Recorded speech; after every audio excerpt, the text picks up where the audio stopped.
ერთად აღმოვაჩინოთ ევროპა. ამჯერად ჩვენი სიუჟეტი უცხო ენების ცოდნის შესაძლებლობებზე მოგითხრობთ.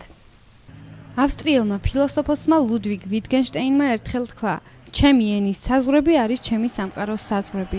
სიამოვნებით შეგვიძლია აღვნიშნოთ, რომ ადამიანები მთელ სამყაროში ცდილობენ გააფართოვონ თავისი საზღვრები უცხო ენების შესწავლით. ეს ქართველ ხალხსაც ეხება. რომელიმე უცხო ენა თუ იცი? კი, ინგლისური ასე რა ვთქვათ. თუ იცით რომელიმე უცხო ენა? თურქული. ინგლისური და რუსული. და სად ისწავლეთ?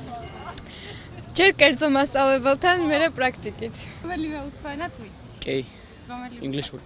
და სად ისწავლე? კერძო მასწავლებელთან თუ ცენტრში? სკოლაში. სკოლაში. დიახ, და ჩემი მასწავლებელი. ანუ მასწავლებელი. დიახ.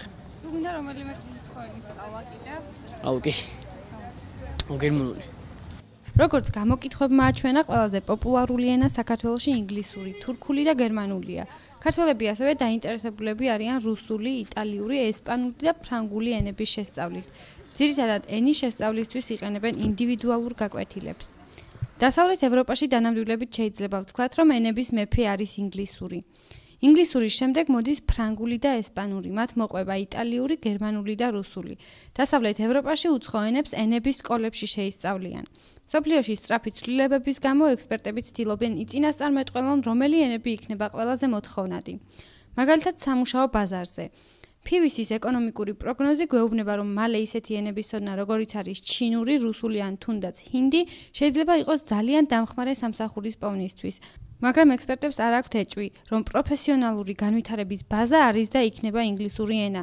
ინგლისური ენის მცოდნეების რიცხვმა პლანეტაზე უკვე 500 მილიონს მიაღწია.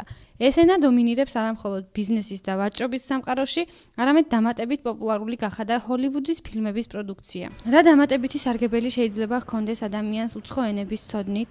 რა თქმა უნდა, რაც ბევრი ენა იცი, მით უკეთესია. არც არ გაგიჭირდებოდ. კარგი სამსახურის პოვნა შეხმარება. რა თქმა უნდა, გამომადგება მომავალი ცხოვრებისთვის.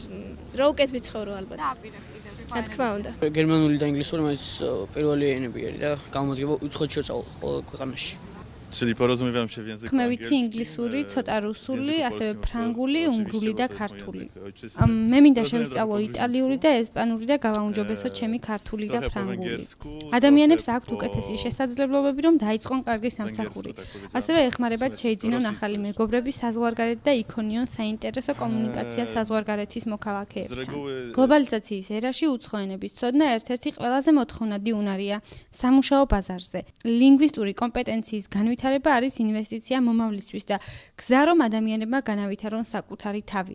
უცხო ენების ცოდნის გამოყენებით შეუძლიათ უფრო მეტად გახსნილები იყვნენ სხვა კულტურების მიმართ, მაგალითად ადვილად და საინტერესოდ იმოგზაურონ.